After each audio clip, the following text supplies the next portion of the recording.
¿Listos para adentrarse en un misterio milenario?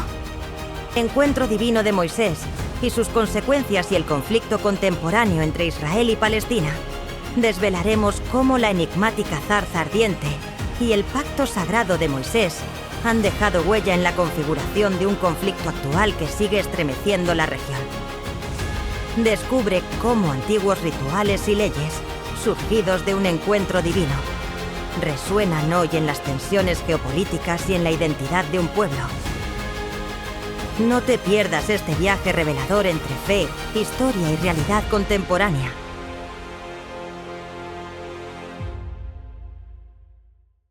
El encuentro divino de Moisés y sus consecuencias.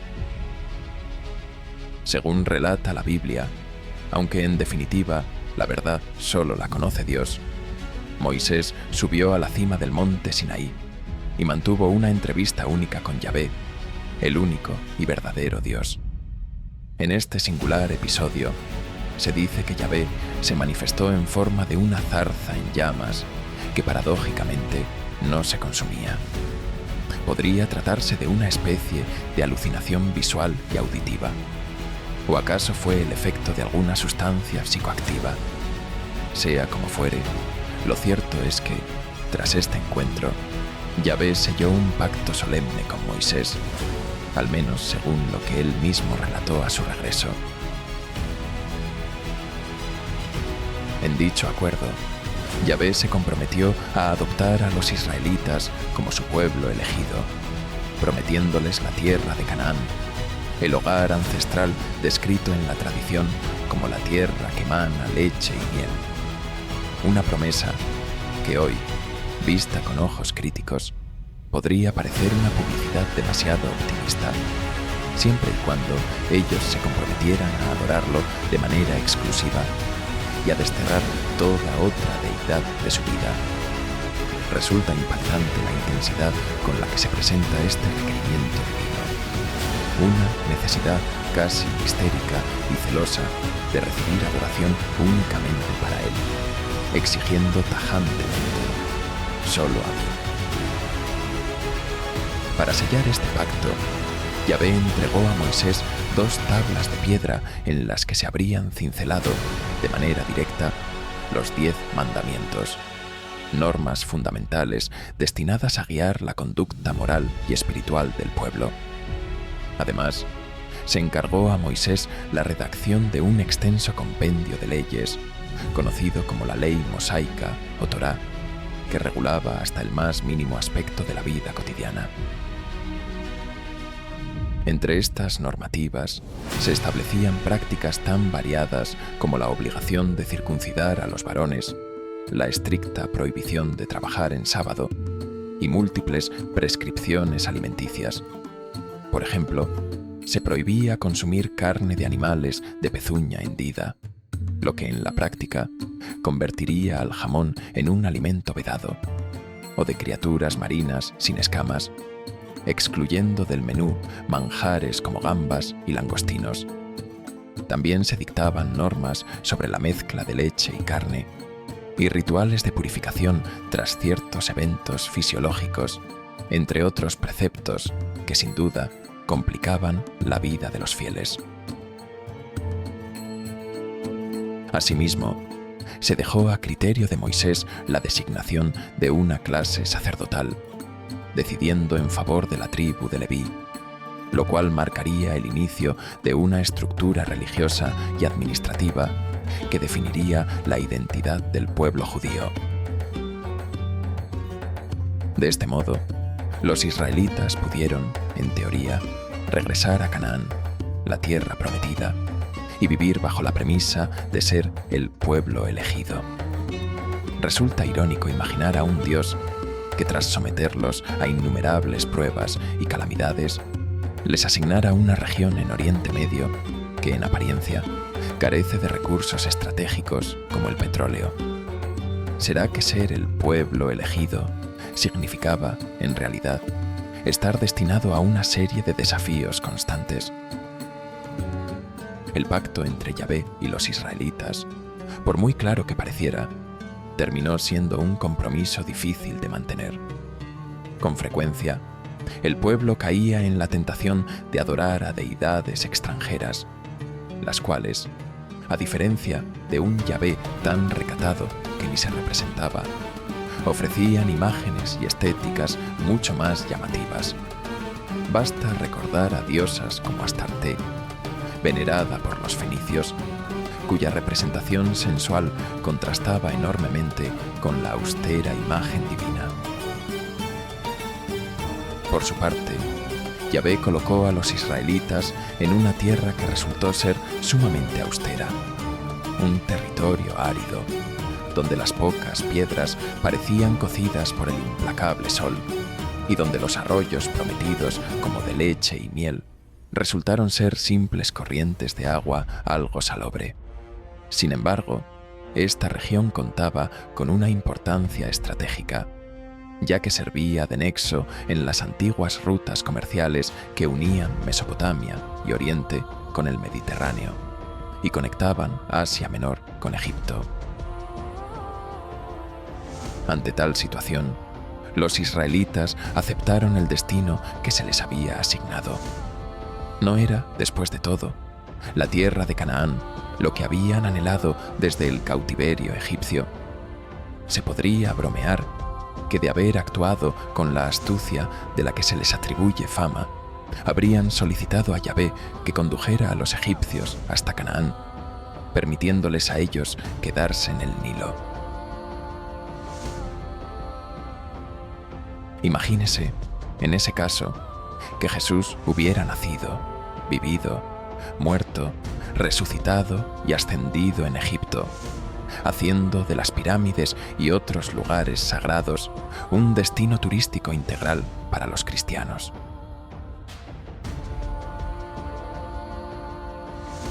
Por otro lado, muchos sostienen que Yahvé tampoco cumplió cabalmente su parte del trato.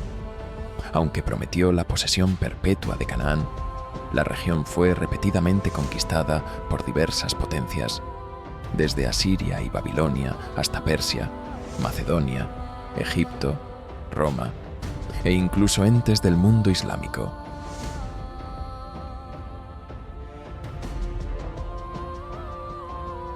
Los profetas y la élite sacerdotal, que se beneficiaban de la devoción popular, solían justificar estos reveses atribuyéndolos no a una debilidad divina frente a otros dioses, sino a un método de castigo por las veleidades y desvíos del pueblo elegido.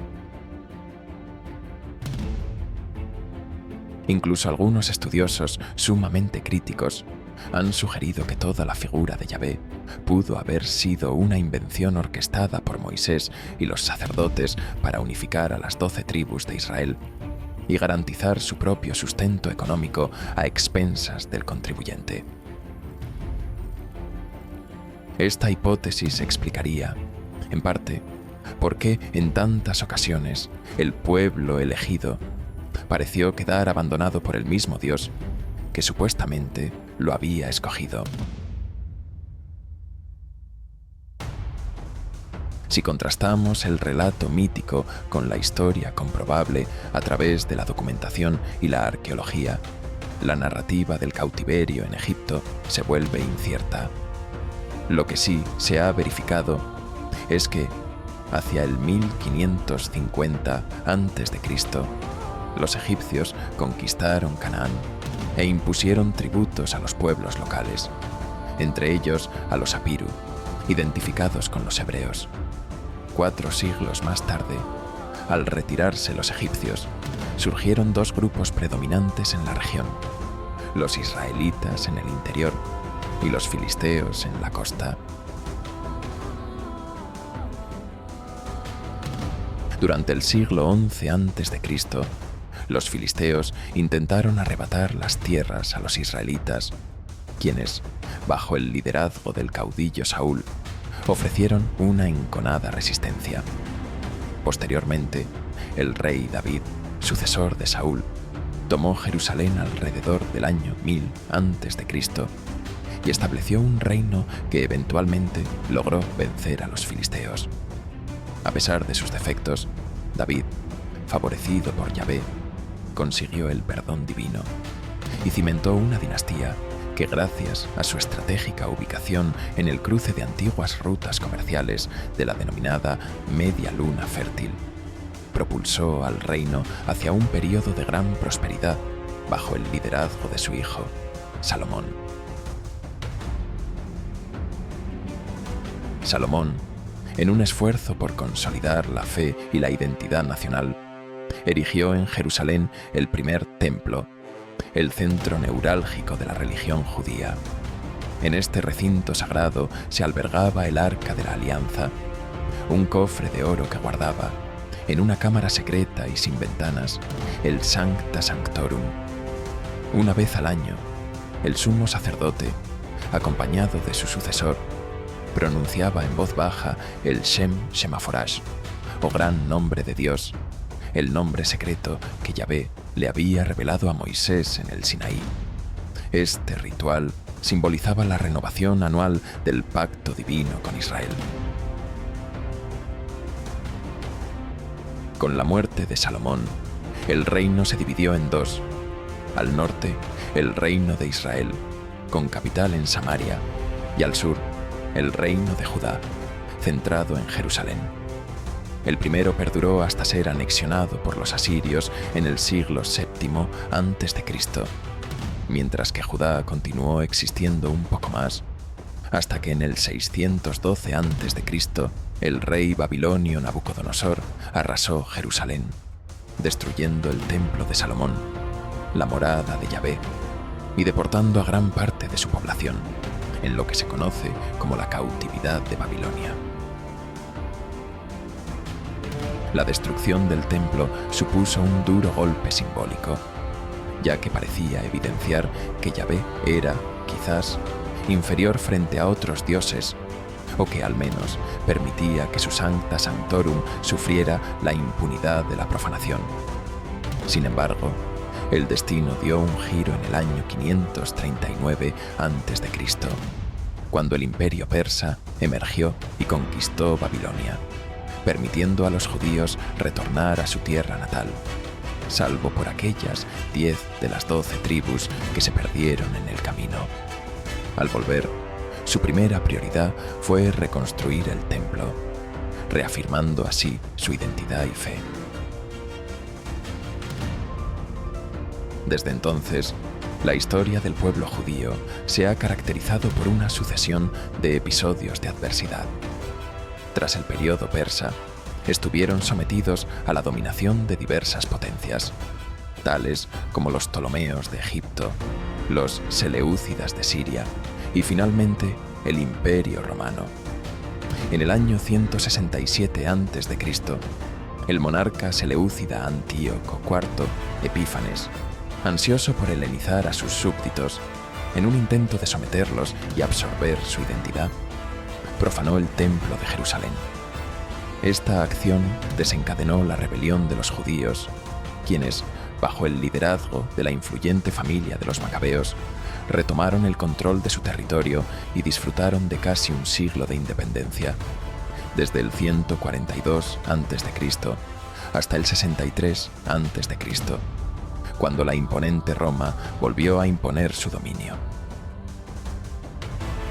Finalmente, después de siglos de diáspora y dispersión, el pueblo judío recuperó, en 1948, el solar que consideraba legado de sus antepasados, con la fundación del moderno Estado de Israel. El conflicto contemporáneo entre Israel y Palestina. Aunque milenios han transcurrido desde aquellos relatos fundacionales, la región sigue siendo escenario de tensiones y enfrentamientos. Tras la partición de Palestina y la creación del moderno Estado de Israel en 1948, se intensificaron las disputas por la tierra, dando origen a una confrontación prolongada entre israelíes y palestinos. Este conflicto, profundamente arraigado en narrativas históricas, identidades nacionales y reclamos territoriales, ha derivado en diversas guerras, intifadas y negociaciones de paz que, a pesar de esfuerzos internacionales, continúan sin ofrecer una solución definitiva. El núcleo del desacuerdo radica en cuestiones esenciales: la delimitación de fronteras, el estatus de Jerusalén, ciudad sagrada para judíos, musulmanes y cristianos, el futuro de los asentamientos y el derecho al retorno de los refugiados palestinos, mientras algunos abogan por la solución de dos estados que permitiría la coexistencia de un Estado israelí y otro palestino.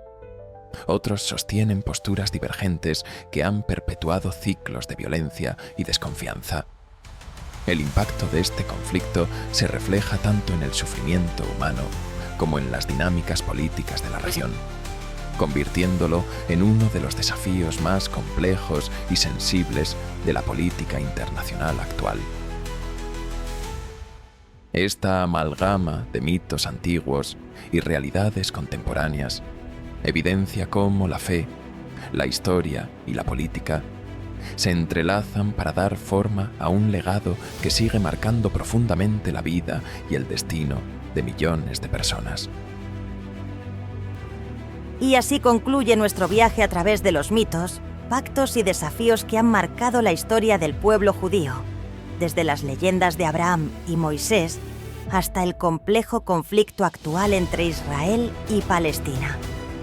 Hemos visto cómo una pequeña comunidad logró forjar una identidad tan poderosa que su legado sigue siendo motivo de debate y reflexión en la política y la cultura mundial.